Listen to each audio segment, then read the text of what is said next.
Respiration में आप breathing, चलिए इस पे डाल दो।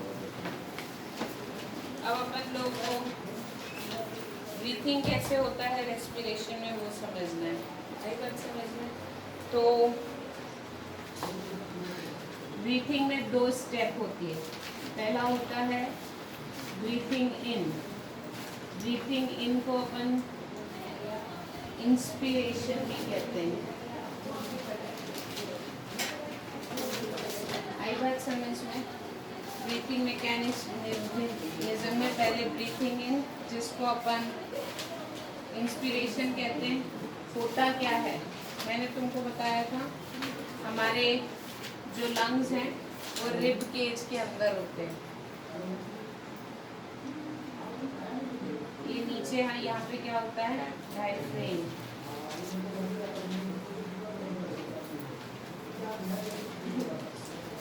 आई बात समझ में? तो जब भी ब्रीथिंग इन होता है ना, तो हमारी अंदर की चेस्ट कैविटी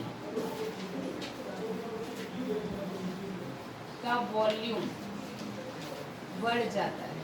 क्यों वॉल्यूम इसलिए बढ़ता है? ताकि ज़्यादा से ज़्यादा हवा अंदर आ सके। जब हम ब्रीथ इन करते हैं तो हमारे चेस्ट कैविटी का वॉल्यूम बढ़ना चाहिए। वॉल्यूम बढ़ने से क्या होता है, प्रेशर ऑफ एयर इनसाइड कम हो जाता है। आई बात समझ में? क्योंकि प्रेशर और वॉल्यूम इन्वर्स होते हैं, इन्वर्स रिलेशन होता है। जहाँ वॉल्यूम बढ़ता है वहाँ प्रेशर कम हो जाता है। बाहर हवा में एयर का प्रेशर ज़्यादा होता है, तो हवा मूव करती है हाई प्रेशर से लो प्रेशर एरिया पे। कहाँ से? नाक से। आई बात समझ में? तो जब हम ब्रीथ इन करते हैं तो इम्पॉर्टेंट क्या है, चेस्ट कैविटी का वॉल्यूम बढ़ना चाहिए। आई बात समझ में? चेस्ट कैविटी का वॉल्यूम बढ़ता कैसे है? जो ये डायफ्रेम है ना, ये डोम शेप का होता है जब रिलैक्स होता है। डोम शेप मतलब ऐसा। जब अपन ब्रीथिंग इन करते हैं तो ये जो डायफ्रेम होता है, ये डायफ्रेम फ्लैट हो जाता है। क्या हो जाता है? सीधा। या फिर हम इसको बोल सकते हैं कॉन्ट्रैक्ट हो जाता है। क्या हो जाता है? जो ये हमारी रिब केज होती है या चेस्ट कैविटी होती है या रिब केज बोलते हैं। This rib cage moving upward and outward. देखो हम सांस लेते हैं, जब हम सांस लेते हैं हमारी चेस्ट कैविटी ऊपर और बाहर की तरफ आती है। आगे से बाहर, पीछे से पीछे। हमारी चेस्ट कैविटी ऐसा ऊपर आती है और ये ऐसा फूल जाती है जब हम ब्रीथ इन करते हैं। ठीक है? डायफ्रेम नीचे, रिब केज आगे ऊपर, तो अंदर की जगह क्या हो जाती है, बढ़ जाती है। आई बात समझ में? तो डायफ्रेम जो होता है वो नीचे की तरफ चला जाता है। ये जो रहते हैं ये बाहर की तरफ एक्सपैंड हो जाते हैं, जिससे एयर कहाँ आने लगती है, एयर रशेस इन। आगे बात समझ में? जब ये ब्रीथ इन करते टाइम पे जो अंदर हवा आती है, external air through nostril, trachea, bronchi, इसके थ्रू ये हवा अंदर आती है। तो ये जो एयर सेक होते हैं या एल्वियोलीज होते हैं, एल्वियोलीज, हाँ, get fill with air containing O2। यहाँ पे ऐसा अंदर जो एयर सेक होते हैं ना, उनमें एक ऐसी हवा भर जाती है जिसमें किसकी मात्रा ज़्यादा होती है, क्योंकि वो बाहर से आई। यस और नो? उसमें O2 की मात्रा ज़्यादा होती है, तो वो जो O2 होता है, क्योंकि इन इन एयर सैक में वो एयर भरी होती है जिसमें O2 ज़्यादा है, तो हाइयर कंसंट्रेशन ऑफ O2 होता है इस हवा में जो एल्वियोली में है, तो वो O2 इसमें डिफ्यूज़ होने लगती है, blood diffuses in blood capillaries, इसमें चली जाती है। आ गई बात समझ में? और ये O2 फिर ब्लड के थ्रू सारी बॉडी में जाती है। जब हम ब्रीथिंग आउट करते हैं, ये डायग्राम से कभी कभी समझाने के लिए आता है, तो तुमको इसका भी डायग्राम पता होना चाहिए, ठीक है। ब्रीथिंग आउट को अपन कहते हैं एक्सपायरेशन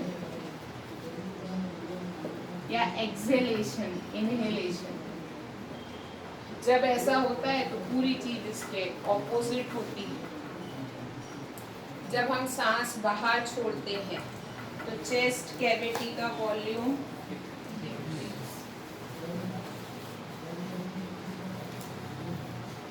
तो प्रेशर ज़्यादा, प्रेशर इनसाइड इंक्रीजेस। जैसे बलून को दबा दो, हवा बाहर आती है ना, उसी तरीके से जब अंदर का वॉल्यूम कम होता है तो अंदर की सारी हवा नाक के थ्रू बाहर आती है, और जो हवा अंदर से आती है उसमें क्या ज़्यादा रहता है? CO2, क्योंकि जो हवा अंदर गई थी उसका O2 किसने ले लिया? ब्लड ने। और उस हवा में क्या छोड़ दिया? कहाँ से आया कार्बन डाइऑक्साइड? रेस्पिरेशन, जो हमारी बॉडी में प्रोसेस चल रही है। आई बात समझ में? तो during exhalation pressure inside increases, सो एयर रशेस आउट। एयर कहाँ आ जाएगी? बाहर। And this air is rich in CO2। आई बात समझ में? क्या होता है, जो डायफ्रेम होता है वो अपनी नॉर्मल पोजीशन में आ जाता है, रिलैक्स, या फिर हम बोले किस शेप का हो जाता है? जब हम एक्सेल करते हैं ना तो हम रिलैक्स हो जाते हैं। तो जब हम रिलैक्स हो जाते हैं तो डायफ्रेम अपनी ओरिजिनल पोजीशन पे वापस आ जाता है। जो चेस्ट कैविटी होती है वो इनवर्ड एंड डाउनवर्ड मूव कर जाती है। आ गई बात समझ में? Getting my point? तो इस तरीके से ब्रीथिंग इन और ब्रीथिंग आउट होता है। आ गई बात समझ में? ओके। अब उन्होंने बोला है जब हम एक ब्रीथ साइकिल करते हैं, ब्रीथ साइकिल मतलब 1 इनहेलेशन एंड 1 एक्सहेलेशन। ये जो ब्रीथिंग साइकिल होता है ऐसा कभी नहीं होता कि लंग्स में से हवा गायब। There is always a residual amount of air is present inside the lungs। मतलब होता क्या है, एक पर्टिकुलर ये लंग्स है, इस लंग्स में हमेशा एक 1500 मिलीलीटर का रेसिडुअल एयर बना ही रहता है। होता सिर्फ क्या है, जो नई हवा आती है वो इसको रिप्लेस करती जाती है, और जो इसमें से CO2 वाली है वो कहाँ जाती रहती है? बाहर। लेकिन ये 1500 ml हवा लंग्स में हमेशा रहेगी। कभी ऐसा नहीं होता कि जितनी एयर हमने ली है आउट में बाहर करी है तो अंदर कुछ नहीं बचा। क्यों ऐसा क्यों होता है? यहाँ से ताकि ये जो एयर है लंग्स के अंदर इसको सफिशिएंट टाइम मिल सके to exchange O2 and CO2 from the blood। आई बात समझ में? तो ताज़ी हवा आती रहती है पॉल्यूटेड हवा जाती रहती है, लेकिन बीच में हमेशा एक अमाउंट की हवा लंग्स में रहती ही है ड्यूरिंग दिस साइकिल। क्यों रहती है समझ में आ रहा है? क्योंकि ऐसा थोड़ी होता है तुमने जितनी देर में इनहेल किया फटाफट फटाफट O2 ले लो छोड़ दो CO2। It will take time. क्यों? क्योंकि ये जो O2 लेना और CO2 छोड़ना फ्रॉम द ब्लड किस प्रोसेस के थ्रू होता है? डिफ्यूजन के थ्रू। जो खून इन ब्लड में आता है उसमें CO2 ज़्यादा होता है। लंग्स के पास जो खून बॉडी में से आता है उसमें CO2 का कंसंट्रेशन, तो वो ब्लड में से कहाँ जाती है? एयर सैक में। यस और नो? और जो एयर सैक में हवा रहती है उसमें O2 का कंसंट्रेशन, तो वो कहाँ आता है? तो ये जो प्रोसेस होती है वो किसके थ्रू होती है? तो डिफ्यूजन होने के लिए टाइम लगता है। इसलिए ये जो O2 वाली हवा है वो इसको रिप्लेस करती रहती है और CO2 वाली जाती रहती है, लेकिन हमेशा एक रेसिडुअल अमाउंट ऑफ एयर अंदर बना रहता है। आई बात समझ में? कौन सी रहती है? मतलब ये तो प्रोसेस चलती रहती है। ऑक्सीजन आती रहती है और CO2 जाती रहती है।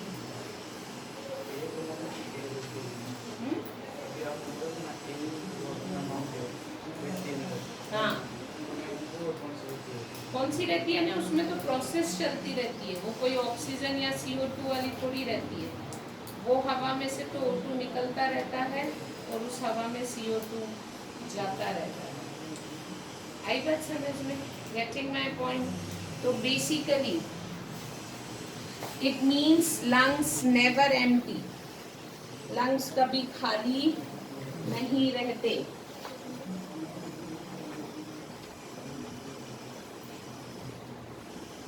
It is always filled with residual air. हमेशा उसमें रेसिडुअल एयर रहती है। जो एवरेज ब्रीथिंग रेट रहता है एक एडल्ट मैन में वो 12 से 18 पर मिनट रहता है। कितना? 12 to 18। मतलब एक मिनट में हम इतनी बार, इतना साइकिल ब्रीथिंग इन और ब्रीथिंग आउट का होता है। एक मिनट में हम 24 यानी 12 इन और 12 आउट करते हैं अगर हम नॉर्मल पोजीशन में। लेकिन अगर हम एक्सरसाइज वगैरह कर रहे हैं तो ये रेट कम ज़्यादा हो जाता है। आई बात समझ में? Getting my point? जब हम नॉर्मल पोजीशन पे रहते हैं तो एक मिनट में हम 12 बार सांस लेते हैं। ठीक है? Getting my point? ओके। उसके बाद आता है ट्रांसपोर्ट, लास्ट पॉइंट। ये तो समझ में आ गया होता क्या है। अब आता है कि ये गैसेस ट्रांसपोर्ट कैसे होती है। ओके, तो मैंने तुमको बताया था डिफ्यूजन से तो नहीं होती।